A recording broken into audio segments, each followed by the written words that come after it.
In the vast, wind-swept expanses of the Eurasian steppes, where the horizon stretches endlessly under a relentless sky, an empire once thundered like an unstoppable storm, forged by the iron will of Genghis Khan and his descendants. The Mongol dominion sprawled from the misty forests of Eastern Europe to the shimmering seas of East Asia, encompassing lands that had never bowed to a single ruler. Yet, even as the echoes of conquest reverberated through silk-laden caravans and fortified cities, subtle fractures began to appear in this colossal edifice. The air grew heavy with unspoken rivalries, and the ground, once shaken by hordes of horsemen, now whispered of divisions that no Khan could mend. By the late 13th century, under the shadow of Kublai Khan's grand palaces in Kambalik, the empire's golden age masked the creeping shadows of decline. No one yet grasped the full weight of what loomed ahead, a unraveling that would reshape continents, born not from external foes,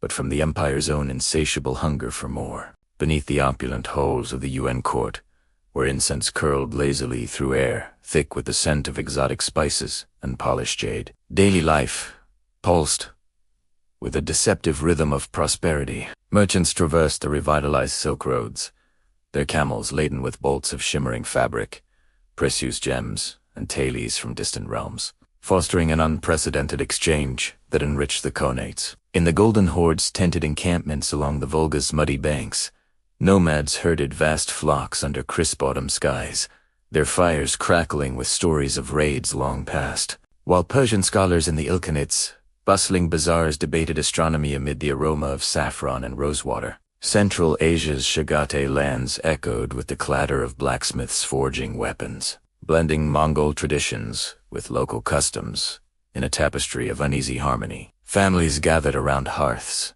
sharing meals of fermented mares, milk, and roasted mutton, oblivious to the empire's overreach. Laughter mingled with the distant neigh of horses. But beneath this veneer of stability, the vast distances bred isolation, and loyalties, once forged in battle, began to fray like worn saddle straps. Unseen at first, like the faint tremor before an earthquake ripples through the earth, early warning signs manifested in the quiet corridors of power. Succession whispers stirred in the shadowed yurts, where grandsons of Genghis eyed the throne with growing ambition, their disputes simmering like a pot over embers. The empire's immense scale, a triumph of conquest, now whispered of vulnerability. Supply lines stretched thin across deserts where sandstorms howled and mountains where blizzards blinded travelers. In China, Kublai's administration, though innovative with paper currency fluttering in markets like autumn leaves, planted seeds of resentment through heavy taxes that weighed on peasants' bent backs. Cultural chasms widened. Mongols, rooted in nomadic freedoms, clashed with the sedentary bureaucracies they ruled, their horsemen's boots ill-fitting the marble floors of imperial courts. Distant Khans exchanged terse messages via weary couriers, their alliances strained by differing faiths and local influences. The air carried a subtle chill, not from winter's approach, but from the intangible drift toward autonomy that no decree could halt. As tensions mounted, the empire's unity cracked under the pressure of internal storms, fierce as the gales sweeping the Gobi. Rivalries erupted into open conflict. The Toluid civil war pitted brother against brother, their armies clashing in dusty valleys where blood soaked the parched soil and ravens circled overhead with ominous cries. Burq Khan of the Golden Horde embracing Islam's call to prayer, echoing from minarets, warred with Hulagu of the Ilkhanate.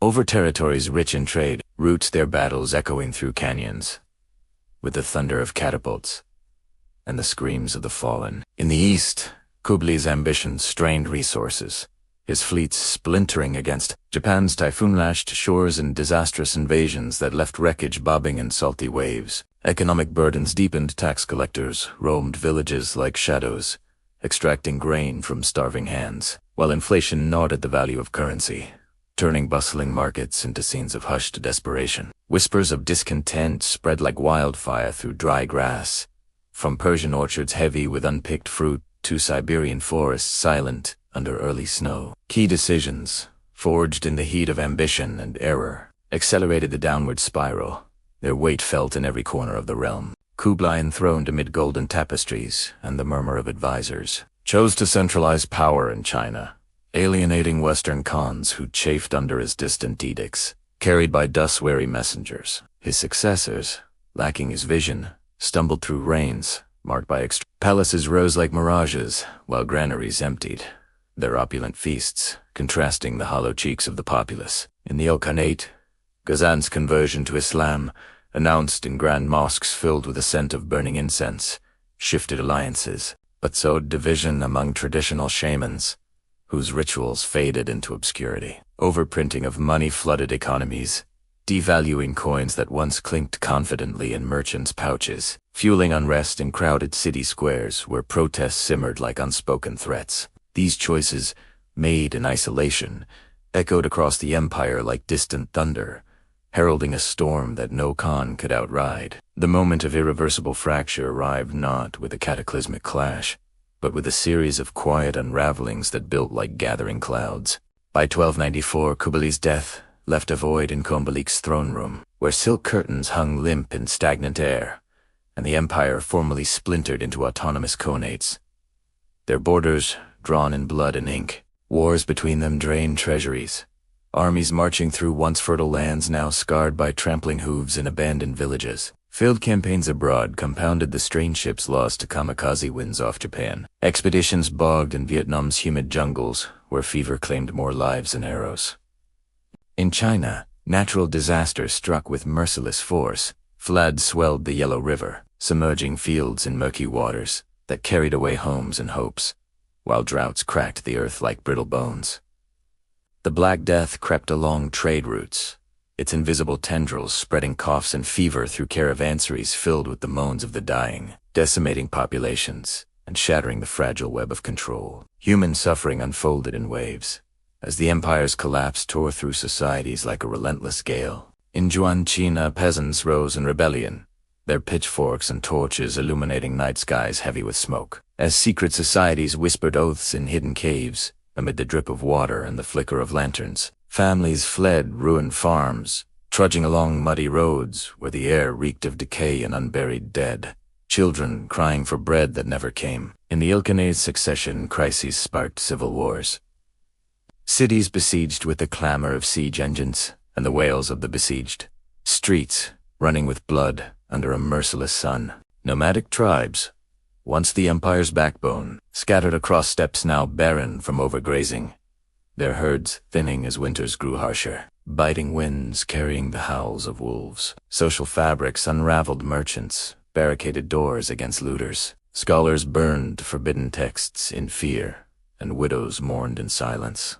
The empire's grand promises crumbling into dust that choked the air. The long shadows of the Mongol downfall stretched across centuries, reshaping the world's map in profound, enduring woes. In China, the Yuan's fall in 1368 birthed the Ming Dynasty, its emperors rebuilding walls against northern threats, their isolationist policies echoing through quiet harbors where ships once sailed laden with tribute. The Ilkhanate, dissolved by 1353, its lands absorbed into Persian resurgence. Mosques rise in where Mongol tents once stood, blending cultures in a mosaic of art and science that influenced the Renaissance far to the west. The Golden Horde lingered longest, but fragmented in the 5th–10th century, its legacy etched in Russian principalities that emerged from the ruble, their czars adopting Mongol administrative tactics amid the vast, snow-swept plains. Trade routes, once vibrant arteries, fell silent, diverting commerce to seas where European explorers would later venture,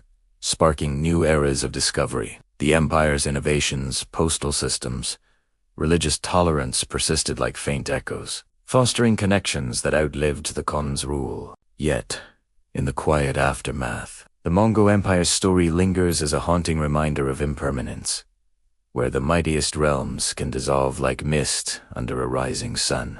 The steppes, now grazed by solitary herds under endless skies, hold the bones of warriors in the ruins of forgotten outposts, wind whispering through grass that hides ancient arrowheads. Civilizations rose on the foundations of its conquests, but the air still carries the faint chill of what was lost dreams of unity shattered by human frailty. As empires cycle through history, the Mongol saga endures, a spectral warning that even the greatest dominions, built on thunderous hooves and unyielding ambition, eventually yield to the inexorable pull of time, leaving only echoes in the vast, indifferent expanse.